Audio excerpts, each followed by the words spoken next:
gàccey dóor gàccey daan fay na ko. fay na ko waaw. waaw lu ñu dóor rek daan nañ leen ko looloo neex ci mbir mi. te ba muy leer waaw. waaw bi ñibbisi jotee daal ak yuuxoo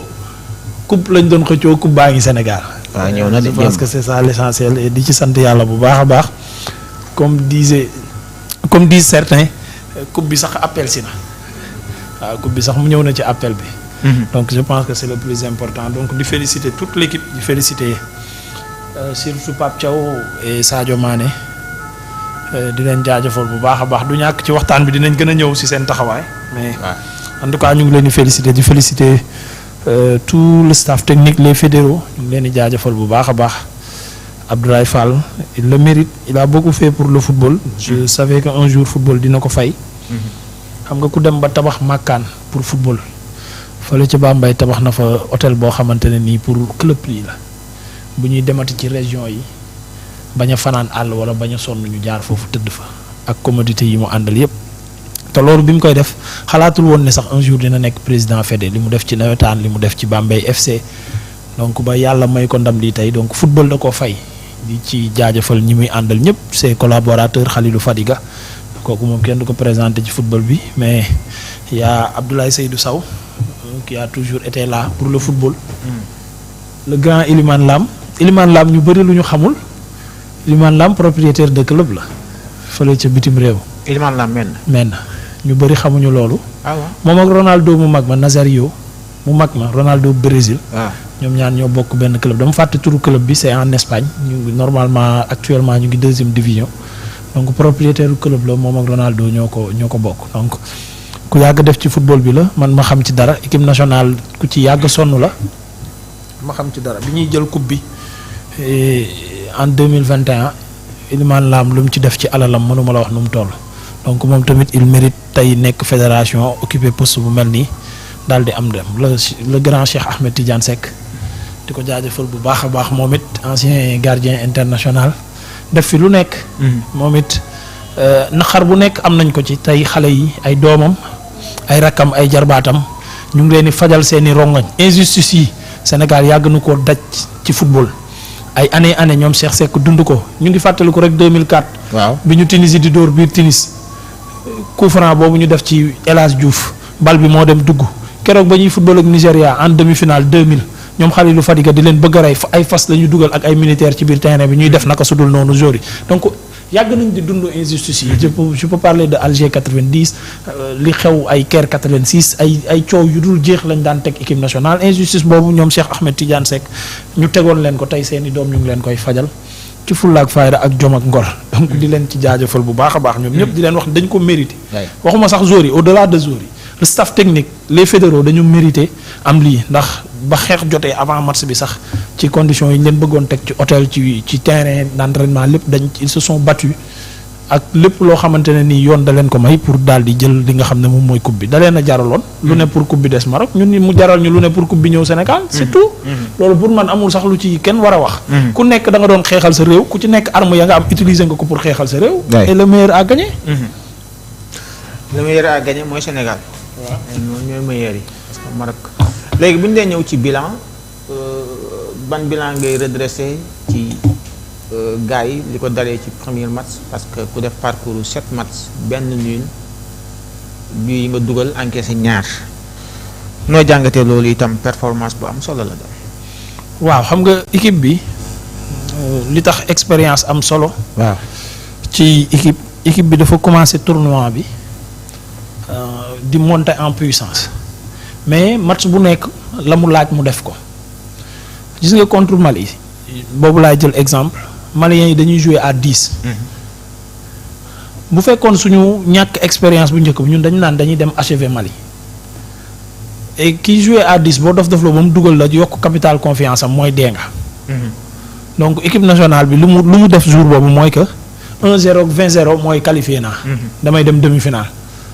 donc mu gérer bii bi mu am bii d'avance bi bañ a joxe boppam ba leneen di ci am donc gestion boobu noonu nga xam ne équipe nationale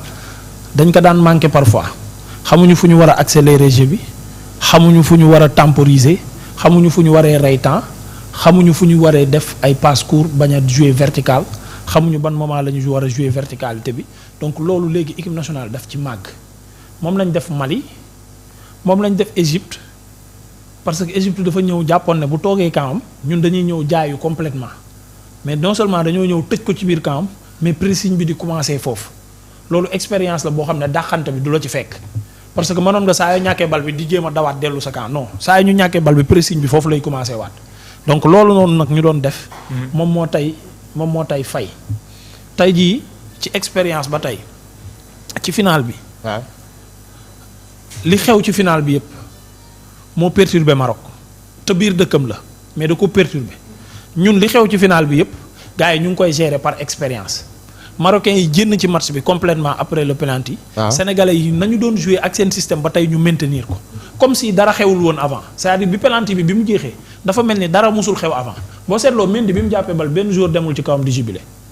en temps normal 98e minute penalty am bu duggee match bi day tas. waaw góol bi jàpp ko équipe bi yeneen yëpp dañuy daw ci góol bi di jubilé di yuuxoo mel ni ku gagné mais Mendy bi mu jàppee moom kese moo fa des. waaw gars yi dem nañ football yi xoolal duggaat nañ ci terrain bi dem football yi jeex na dañuy dem uti leneen moom dong moo fa taxaw yëkkati loxo bi sant yàlla gars yi dem nañ ci terrain bi football yi alors expérience boobu noonu demi-finale lu toll ni demi-finale ñu gagné Sadio Mané naan bu fi kenn jubilé. waaw rester calme loolu saa waay Égypte nga dóor demi-finale. l'équipe le plus titrée en Afrique moom nga dóor. xañ ko bal bi. mel ni dóoroo ko gars yi di jubilé nga ne bu fi kenn jubilé àgguñ ci objectif bi lii taxu ñoo jóg dóor Égypte ñun taxu ñoo jóg. nga xam ne équipe nationale bi am na lu mu gagné en maturité en expérience et maintenant nag il faut en profiter peut-être dinañ ñëw ci perspective yi. il faut en profiter. Égypte a 6 étoiles. Cameroun 5-4 su ma juumul ainsi de suite les Ghana les autres ñi ci topp Côte d'Ivoire et tout maintenant il faut que li may Égypte 6 étoiles ñoom Osam Assane mi nga xam ne moom mooy entraîneur am bañ ci tolloo ak Ahmed Assane son frère bañ ci tolloo seen génération dañoo tegle 3 coupes d'Afrique de suite pour rawee gars yi lu bari maintenant daf ku nekk lii du wëy on a une très belle équipe. on a une très belle génération. mais ça va pas durer 20 ans. waaw du yàgg de. il faut ñu duggaat ci beneen phase transition parce que boo demee ba ci sommet bi après da ngay chuter. après nga dugg ci phase transition après nga duggaat ci reconstruction. Cameroun ay temps ils étaient le roi d'Afrique. actuellement Cameroun fait partie des équipes qui souffrent depuis 5 ans ñu ngi nii dañu nekk ci ay problèmes. maintenant loolu nag comme du yàgg soo ci tolloo da nga ciy profiter il faut en profiter pour faire des étoiles énormément d'étoiles. parce que on a une transition bi c'est déjà assuré entre ñoom Kalidou Koulibaly ñoom Edouard Mendy ak ñoom Sadio Mané Gana Gueye y a une belle transition. mooy que am nañ ay xale de 17 ans de 20 ans de 23 ans de 25 ans des Pape Makhtar Sarr des Lamine Camara Mamadou Sarr mi ci défense bi.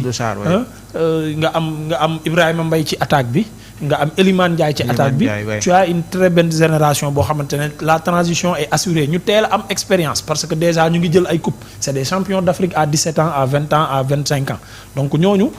teel nañ xam luy haut niveau maintenant il faut en profiter faut en profiter mettre tous les atouts de notre côté gën a yokk li nga xamante ne nii moom mooy investissement bi ci équipe nationale bi pour que ñu d'ici Coupe d'Afrique bii di ñëwaat suñu joueurs yi gën a performant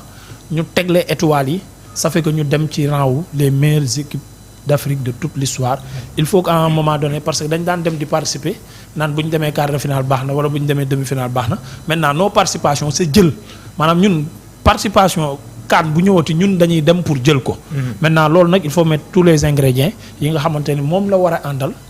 pour ñu dem ci fédération bi am nañ expérience ñoom Abdoulaye Seydou Sow ils sont là depuis belle lurette donc am nañ expérience gunge ñoom Abdoulaye Fall Khalilou Fadiga xam na haut niveau mu ngi ci biir fédération bi ainsi de suite donc ñu nag concrétiser li nga xamante ne ni moom mooy travail bu ñu commencé depuis 2000 je dirais avec Peter Schnittger donc jaar ci Bruno Metsu jaar ci Aliou Cissé ñoom ñëpp ñu leen di féliciter parce que c'est en partie c'est le fruit de leur travail. mais Pape Thiaw également depuis CHAN mu yore équipe nationale inférieure yi donc jaar ci c'est le travail bi nga xamante ne ni de longue haleine moom la ñuy fayee ko tey ji maintenant il faut en profiter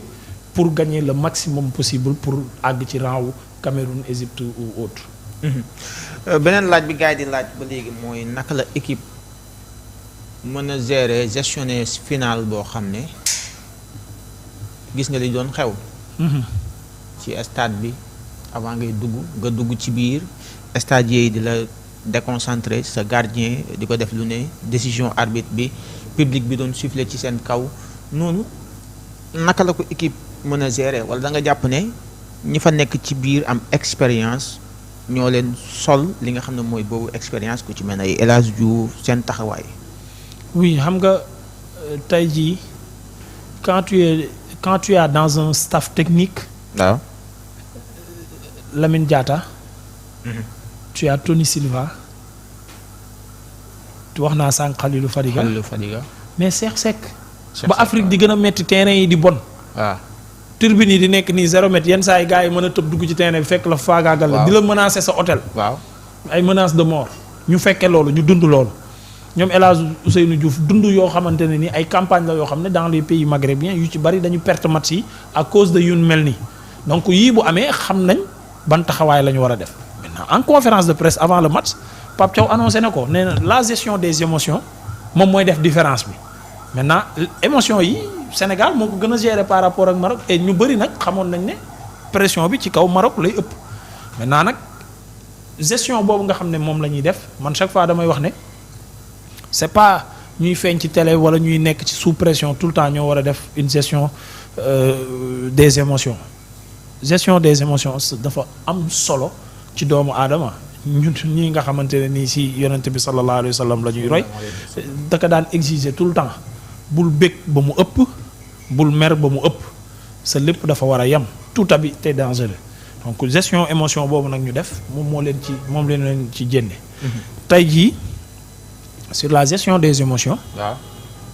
ki teg penalty normalement moo war a am ascendance psychologique. ci ki war a jël penalty bi. waaw. maintenant xoolal bi ñu tegee penalty bi le visage de Birahim Diaz ak le visage d'Edouard Mendy comme si Edouard Mendy moo am balle de but Birahim moo gënoon crispé moo gënoon nekk sous pression que Edouard Mendy alors loolu dafa feeñ maintenant l'intelligence de Sadio Mané mooy expérience bi ñu doon wax moment bi ñu réglé problème bi ba mu war a dóor. ba ñu xam ne léegi Birahim Diaz moo war a dóor il a permis à son gardien de but mu gagner plus de temps lu affaire bi dóor bi di gën a yéex parce que ñu gars yi ñu ngi analyser nu nekk penalty bi mais temps bi mu jël avant muy dóor moo yàgg. waay te loolu jour bu ci mën a génn ci situation boobu bëriwul parce que après góol bi dina analyser dina fàttaliku fan nga tàmm dóor dina def ay calculam yëpp yow tu vas te mettre dans le doute maintenant nag loolu Sadio Mané bi mu demee ci arbitre bi. di ko signaler ne ñu ngi dóor suñu supporter men di déplacé wu ñëwaat naan ko gis nga nit ñuy def suñuy supporter ñu rayaat fa temps loolu dafa déstabiliser Birahim Diaz et loolu gestion émotion moo koy waral parce que biñ koy wax arbitre bi xam nañ ne arbitre bi ne gère pas ce qui se passe dans l'équipe ñoo ko gën a xamaatoo mais c'était pour gagner waat plus de temps par rapport balaa Birahim Diaz di dóor dem boole arbitre liy xew ci tribune policiers yi ñooy régler loolu de arbitre bi Sadio Mané il sait très bien cela Angleterre lay football yooyu chaque week-end daanaka mu am Angleterre moo la ko gën a xam mais c'était pour dem gëmloo ne ko dans ces conditions là ñun nan lañ ci mën a footballer te ñuy dóor suñuy supporters men di ñëwaat ba ci bal bi Birahim di ñëw mu arriéraat déstabiliser ko complètement moo tax si poids bi nekkoon ci Birahim Diaz pour mu dugal penalty bi c'était très difficile et loolu gestion émotion moo koy def Lamine Camara ci biir match bi mu commencé di am tension di jóg da ngaa gis cadre yi ñu mel ni ñoom Gana Gueye ñëw calmer ko. moo waral après mu jël carton bi parce que waa ji gaañ na ko arbitre sifflé wul mu mer. mu def taakal bi mu def mu jël carton mais da nga gis ci saa si ñoom Gana Gueye daw ñëw ci kawam calmer ko expliquer ko après mu nekkaat ci match bi et loolu nag c'est très important et Pape Thiaw encore une fois bravo à lui parce que bi muy sélectionner ay joueurs